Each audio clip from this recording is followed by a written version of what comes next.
Solomon sir ഒരു കാര്യം മനസ്സിലാക്കണം. അടുത്ത ഇലക്ഷൻ കഴിഞ്ഞാൽ ഞാനിവിടുത്തെ MLA, ഒത്ത ഒരു മന്ത്രിയും. ഇന്ന് എന്നെ ഒന്ന് സഹായിച്ചാൽ അതിന്റെ ഗുണം സാറിന് അന്ന് കിട്ടും. കളവും മച്ച, അത് താൻ MLA മന്ത്രിയൊക്കെ ആയിട്ടല്ലേ? മലർപ്പൊടിയും തലയെ വെച്ചോണ്ട് ഒരുപാട് സ്വപ്നം കാണല്ലേ ഉമ്മച്ച.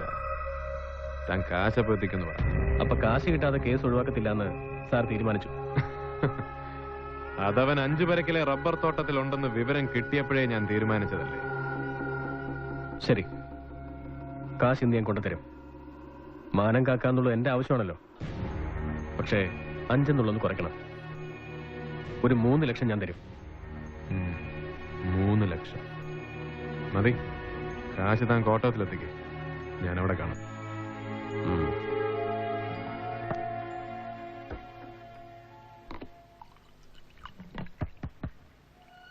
വാ ഉമ്മച്ചൻ ഇരിക്ക്.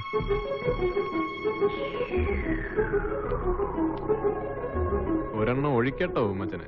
വേണ്ട. അതെന്നാടോ, താൻ കഴിക്കത്തില്ലയോ? അതുകൊണ്ടല്ല, ഇപ്പൊ വേണ്ട. തനിക്ക് എന്നതാ ഒരു പരവേശം? ഓഹോ, ആദ്യമായിട്ട് ഒരാൾക്ക് കാശ് അങ്ങോട്ട് കൊടുക്കുന്നതിന്റെ ആയിരിക്കും. കൊടുത്തും പഠിക്കണം ഉമ്മച്ച. വലത് കൈ കൊണ്ട് കൊടുക്കുന്നത് ഇടത് കൈ അറിയരുത്, അത്രേ ഉള്ളൂ. താൻ കഴിക്കേ. കഴിക്കടോ.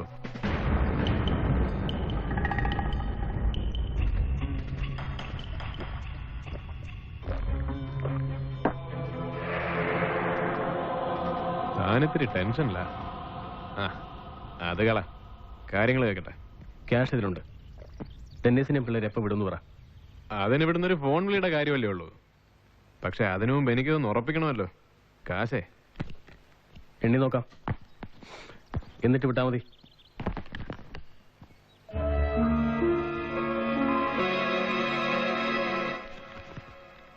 കള്ളനോട്ടൊന്നും അല്ലല്ലോ മച്ച. കടുവായെ കിടുവ പിടിച്ചെന്ന് നാളെ നാട്ടുകാരെ കൊണ്ട് പറയിക്കരുത്.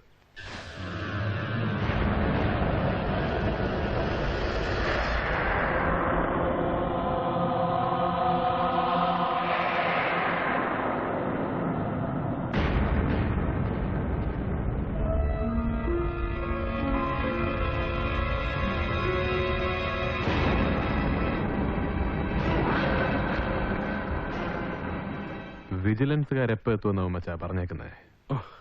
വിജിലൻസ് ഏത്?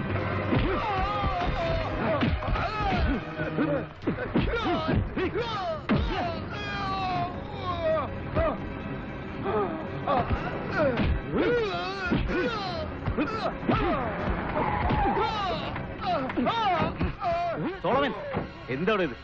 കാർത്തികൻ സാറേ, മാനം മര്യാദയ്ക്ക് ജോലി ചെയ്യണമെന്ന് ആഗ്രഹമില്ലാഞ്ഞിട്ടല്ല, സമ്മതിക്കല. ഇവന്റെ അനിയനൊരു പോക്കൃത്തരം ചെയ്യാൻ ഞാൻ പിടിച്ച് അകത്താക്കിയതാ. എന്നിട്ടിപ്പോ കൈക്കൂലിയും കൊണ്ട് വന്നിരിക്കുന്നു റാസ്കൽ. ഇവനൊക്കെ കാല് നീട്ടിക്കൊടുത്താൽ നക്കുന്നവരും കാണുമായിരിക്കും നമ്മുടെ ഡിപ്പാർട്ട്മെന്റിൽ. എന്ന് വെച്ച് കാക്കിയിട്ടിരിക്കുന്നവരെല്ലാരും ഇത്രക്കാരാണെന്ന് വിചാരിക്കുന്നത് നിന്നൊക്കെ ഉണ്ടല്ലോ.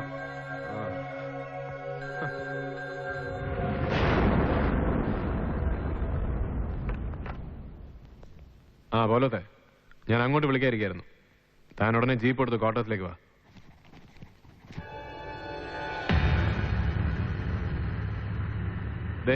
എനിക്ക് ഉമ്മച്ചനോട് വിരോധമൊന്നുമില്ല. ഉമ്മച്ചൻ എന്നോടും ഉണ്ടാവരുത്. ഇനി ഇതുകൊണ്ടുണ്ടായ നഷ്ടം നികത്താൻ നാളെ ഒന്നുകൂടെ ഇറങ്ങണമെന്ന് തോന്നുവാണേ അറിയിച്ചാ മതി. ഞാൻ ഇവിടെ തന്നെ ഉണ്ട്. ഉമ്മച്ചൻ ചെല്ല്.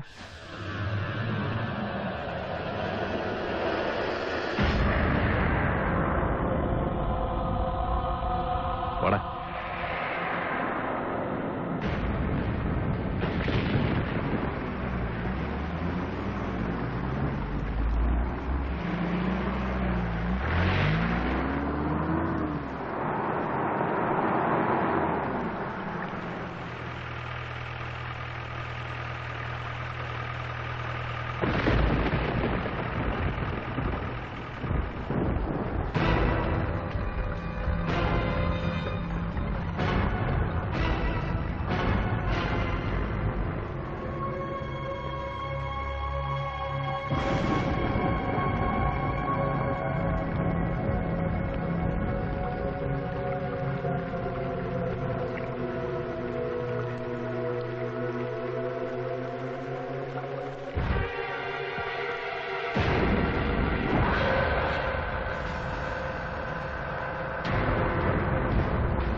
ചാണ്ടിക്കുഞ്ഞെ, ഓ കുറച്ച് കഴിഞ്ഞ് നഴിച്ചു കിടത്തിയേക്ക്.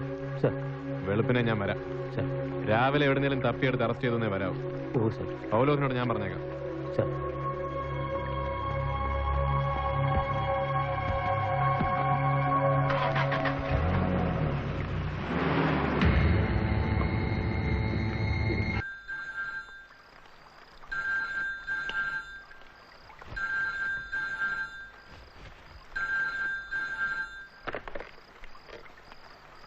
എന്നാടോ?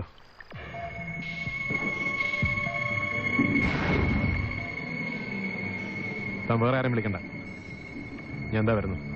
ആ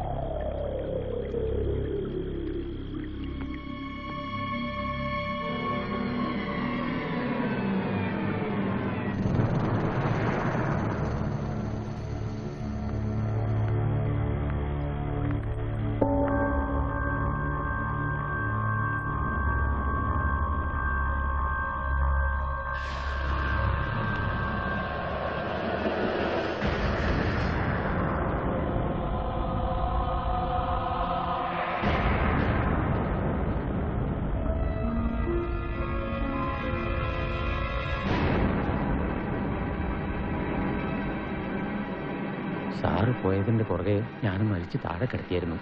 അപ്പോഴേ എനിക്കൊരു പന്തികേട് തോന്നിയതാ. നോക്കിയപ്പോൾ ശ്വാസമില്ല. അതാ ഞാൻ ഉടനെ സാറിനെ വിളിച്ചത്.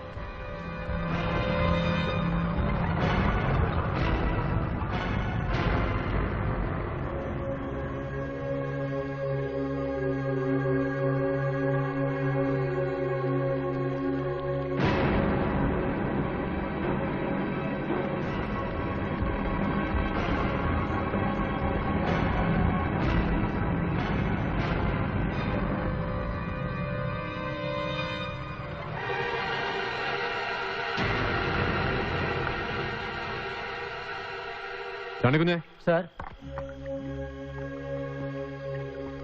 സംഭവിച്ചത് സംഭവിച്ചു. ഇനി ഇതിന്റെ പേരിൽ നമ്മൾ തൂങ്ങാൻ നോക്കണം. മനസ്സിലായോ? എടോ, ഈ ചെറുക്കനെ നമ്മൾ കസ്റ്റഡിയിൽ എടുത്തിട്ടില്ല. ഈ രാത്രി താൻ അവനെ കണ്ടിട്ടുമില്ല. എന്നെ അപായപ്പെടുത്താൻ ശ്രമിച്ച കേസിൽ നമ്മൾ അവനെ അന്വേഷിക്കുന്നു. അവൻ ഒളിവിൽ. അത്രേ ഉള്ളൂ. ബോഡി നമ്മൾ എന്ത് ചെയ്യും സാർ? വഴിയുണ്ടോ? താൻ എന്റെ കൂടെ നിന്നാ മതി. നമ്മൾ രണ്ടാളും അല്ലാതെ ലോകത്തൊരു കുഞ്ഞും ഇതറിയാൻ പോകുന്നില്ല. അറിയാൻ പാടില്ല. ഇപ്പൊ മനസ്സിലായോ?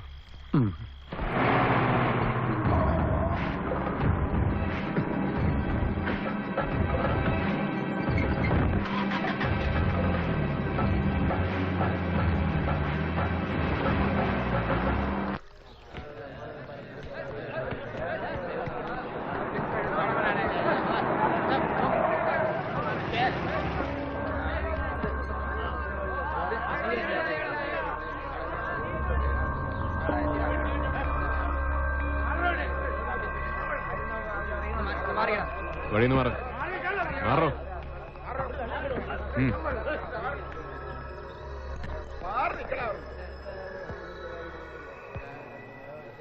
എന്നതാവും മച്ചാ പ്രശ്നം?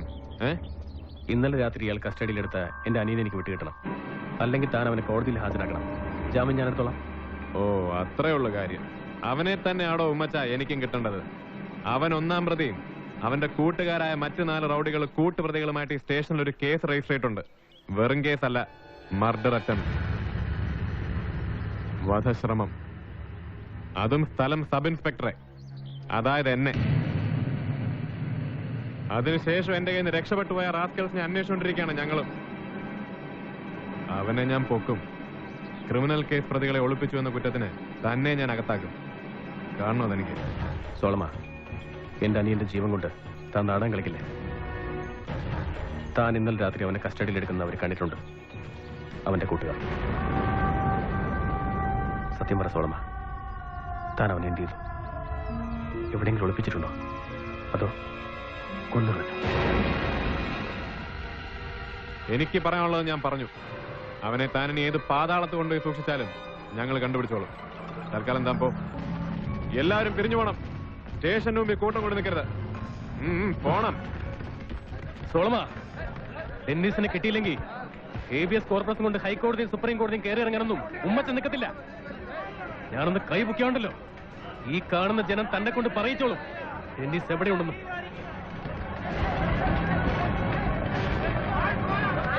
അടിച്ചിറക്കണോ എല്ലാത്തിനും?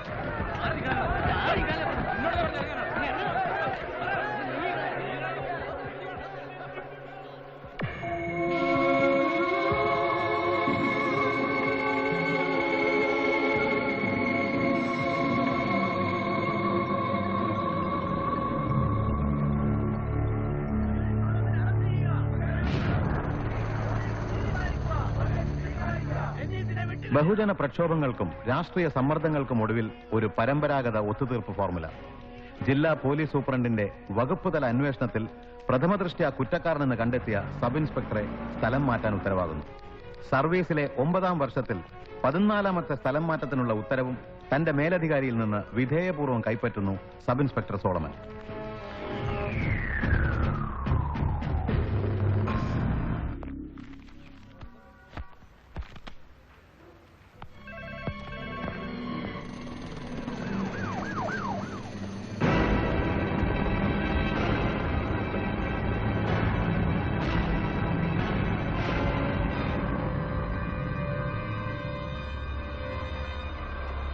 നീ പോ. സ്ഥലം മാറ്റം വാങ്ങിയോ? ജോലി വേണ്ടെന്ന് വെച്ചോ? ഈ ലോകത്തിന്റെ ഏത് കോണിൽ പോയാലും നീ വീണ്ടും വരും. ദാ ഇവിടെ എന്റെ കാൽക്കീഴിൽ. കൊന്നു കുഴിച്ചിട്ടാലും കത്തിച്ചാമ്പലാക്കിയാലും നിന്റെ കൈകൊണ്ട് എന്നെ മാന്തിയെടുപ്പിക്കും. എന്റെ ടെന്നീസിന്റെ അവശിഷ്ടമെങ്കിലും. ഓർമ്മ വെച്ചോ, ഉമ്മച്ചന പറയുന്നേ. നിന്നെ ഞാൻ വിടില്ലടാ. അതിന്റെ മോനെ.